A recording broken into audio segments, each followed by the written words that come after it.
मराठा आरक्षणाच्या क्युरिटीवर पिटिशनची आज सुनावणी।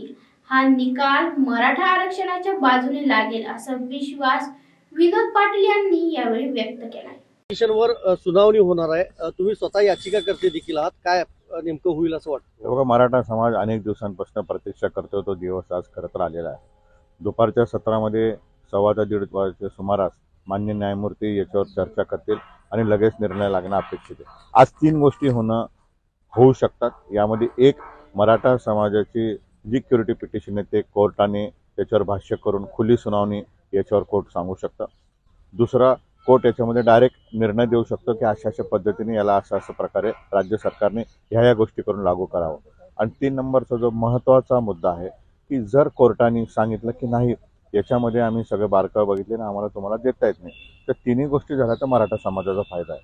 फायदा असा आहे की राज्य सरकारने 2 वेळेस आरक्षण दिलं, स्वतंत्र दिलं, ते टिकलं नाही आणि सुप्रीम कोर्टाने स्वीकारलं तर ते जगात कुठं चॅलेंज होऊ शकत नाही। जर सुप्रीम कोर्टाने सांगितलं देशात कुठं चॅलेंज होणार नाही, आणि जर सुप्रीम कोर्टाने नाकारलं तर मात्र राज्य सरकारला कमकुवत तकलादी कायदा करता येणार नाही। तर पृथ्वीराज चव्हाण साहेबांनी कायदा केला तो टिकला नाही, फडणवीस साहेबांनी कायदा केला तो हायकोर्टात टिकला, परंतु सुप्रीम कोर्टात टिकला नाही। तेव्हा मराठा समाजासाठी आज दिशा देणारा दिवस आहे, आज माझं या ठिकाणी ठामपणे मत आहे।